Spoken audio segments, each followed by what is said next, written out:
Go ahead. Okay. So my first piece is titled What Was.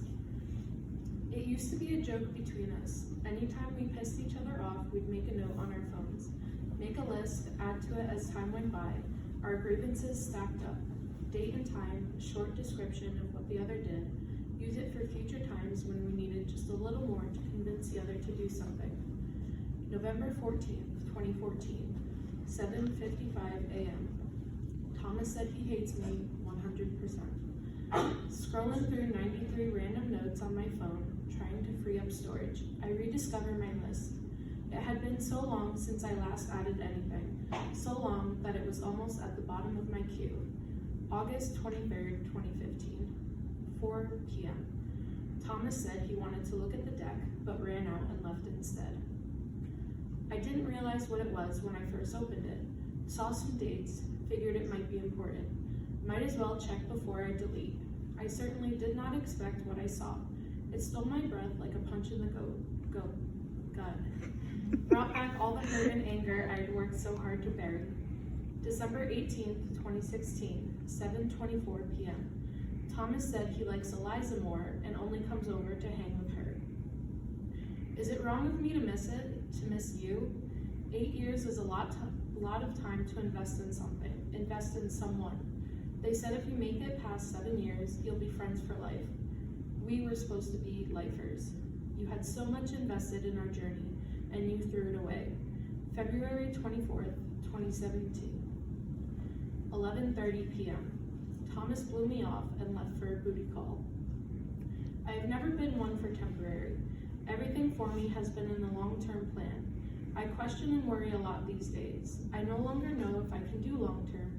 I don't know if I have it in me, have it in my soul to allow me to invest in someone again. August 7th, 2018, 11 p.m. Thomas said I'll always be alone and to remember that 5 years from now. As much as I did with you. October 14th, 2018, 6:45 p.m. I will never speak to Thomas again.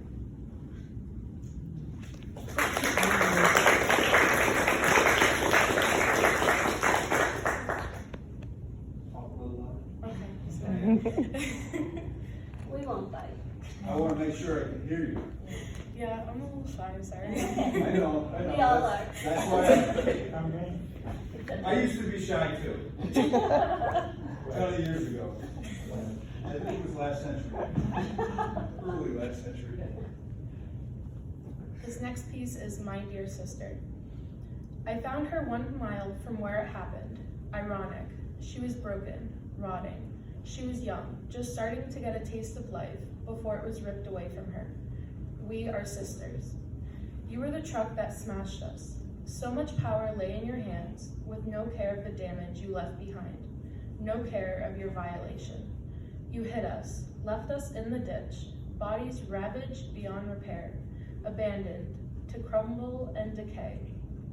The same with my dear sister now. I am left to pick up the pieces of the carnage. You didn't just kill one of us. Left us for dead. Almost 2 years ago now, the chill in the air seeps into my bones like the morning frost. This despair you planted in me has me broken and brittle, fears so thickly grown like forest ivy, smothered and consumed.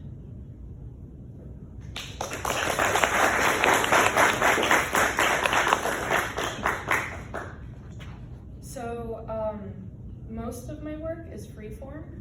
This piece is actually in Alexandrian, which the cool thing about that is each line consists of 12 syllables. So yeah, this is Sunflower Fields. My battered soul reverberates within these walls. I am sucked into the reflection of my mind. I think back to the sunflower patches back home, the feeling of absolute joy in that moment, the blessing of facing 1,000 smiling suns. I remember running between their scattered stalks, wanting to absorb all the radiance I could. I remember the sadness of watching them wilt. It is within these walls, reflecting on these times, I am reminded that even my fields of suns are born, then die. Even they do not always last.